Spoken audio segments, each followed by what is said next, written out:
Dan pemirsa sudah tersambung melalui line Zoom bersama dengan Abdul Haq Al-Faruqi, analis dari Snoxno.id. Halo Mas Abdul, apa kabar? Halo Mbak, kabar baik. Iya, Mas Abdul, kalau kita lihat nih IHSG kemarin pada penutupan perdagangan menguat 1,15% ya ke 6.441 yang juga menandakan penguatan selama 4 hari berturut-turut nih hampir 8% begitu ya. Dan kita lihat nanti pembukaan Ya. perdagangan sesaat lagi akan seperti apa. Review Anda apakah ini masih dalam tren volatilitas yang kemudian naik turun ataukah kemudian bisa menandakan tren optimis untuk bullish nih Mas Abdul? Oke Mbak. Kita lihat ya bahwasannya memang IHSG ini masih saya katakan masih tertolong ya, karena kalau kita review ke beberapa pekan terakhir ya, di mana memang ketika Donald Trump mengenakan tarif resiprokal ke beberapa negara ya, tentunya tarif tersebut lumayan cukup tinggi dan Indonesia juga terkena salah satunya. Di sana volatilitas cukup tinggi yang terjadi di bursa-bursa Asia maupun bursa Eropa ya. Kita lihat penurunannya cukup dalam, lebih dari 8% seperti sempat terjadi di Dow Jones juga, itu penurunan sangat signifikan, tetapi memang bursa saham Indonesia masih terselamatkan karena libur Lebaran.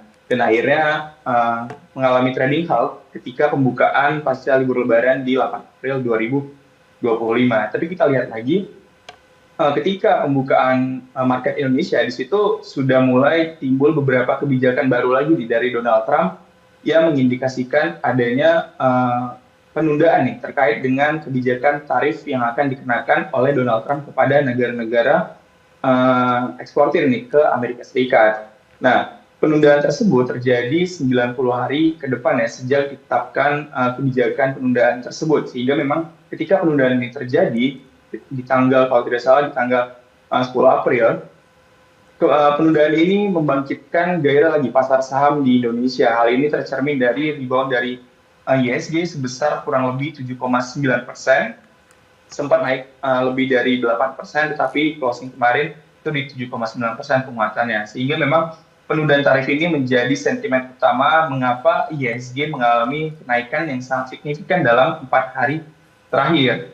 Nah, selanjutnya memang penguatan dari IHSG ini juga diikuti dengan penguatan bursa-bursa global ya dan Asia, seperti misalnya kita lihat DJI setelah turun cukup signifikan di tanggal 10 April juga DJI mengalami penguatan itu hingga 8%, lalu juga ada Nikkei yang menguat 7,7%, dan kita lihat dari bursa Hong Kong itu ada Hang Seng itu menguat 13,9%, sehingga memang penundaan tarif selama 90 hari ini menjadi sentimen utama pendongkrak pasar saham yang ada di seluruh dunia termasuk di Indonesia seperti itu. Nah, tapi kalau kita lihat juga berita terbaru nih Mas Abdul, Indonesia per hari ini begitu ya mengirimkan delegasinya ke Amerika Serikat. Ada Menko Perekonomian Erlangga Hartarto, kemudian dari perwakilan Dewan Ekonomi Nasional, Menteri Keuangan ini dikirim per hari ini begitu. Sejauh apa sih Anda melihat negosiasi yang akan dilakukan bersama dengan US gitu ya, USTR dan stakeholders lainnya akan menjadi sentimen cukup positifkah untuk hari ini? Iya, tentunya kita lihat lagi ya, apa saja yang dibawa oleh delegasi Indonesia ke Amerika Serikat ya. Ada beberapa poin utama yang dibawa untuk dinegosiasikan kepada Amerika Serikat. Nah, untuk beberapa poin tersebut memang cukup penting ya, karena memang ini berhubungan dengan trade balance kepada Amerika Serikat. Nah, contohnya seperti memang tingkat komponen dalam negeri atau TKDN memang itu menjadi sebuah masalah yang akan dinegosiasikan pada Amerika Serikat.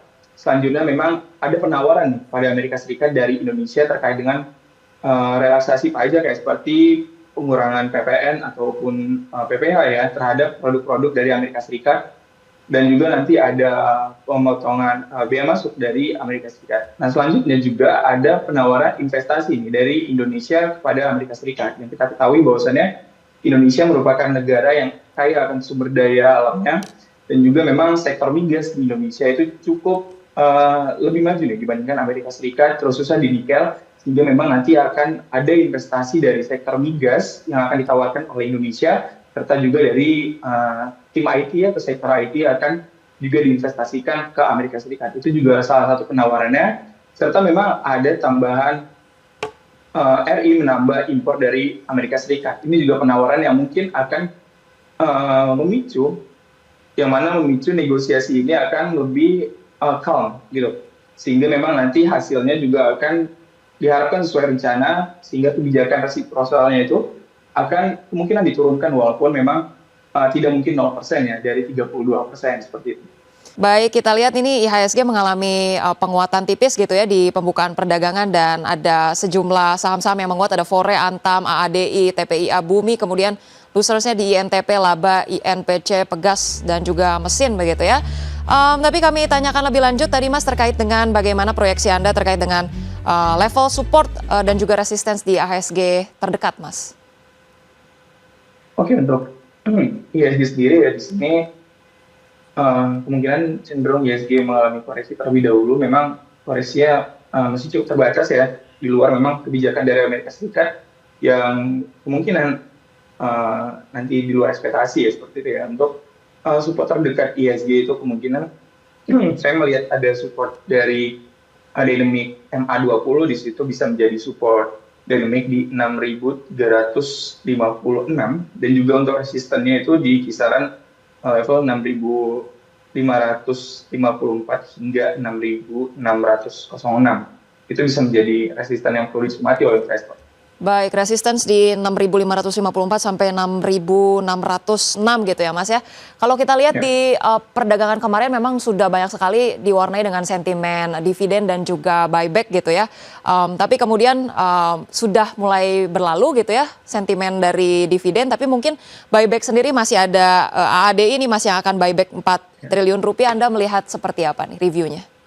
Oke, untuk AADI sendiri ya di sini memang angka buyback-nya cukup besar dibandingkan dengan emiten-emiten yang lainnya, dan juga memang selain AADI banyak emiten melakukan buyback ya, khususnya untuk di semester 1 2025 ini.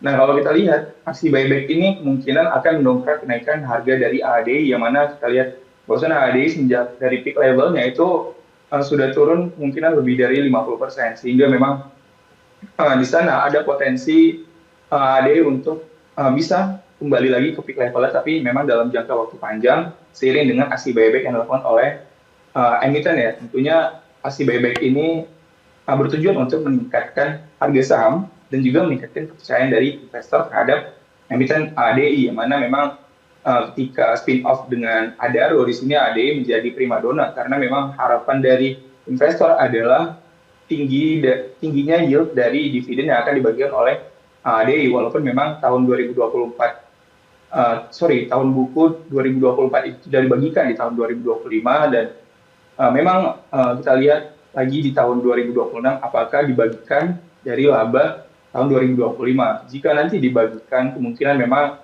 apresiasi terhadap dari ADI ini akan meningkat nih, seiring dengan kebijakan yang akan dilakukan oleh perusahaan terkait dengan pembagian dividen, karena memang emiten batubara terkenal dengan dividen yield-nya yang tinggi seperti itu.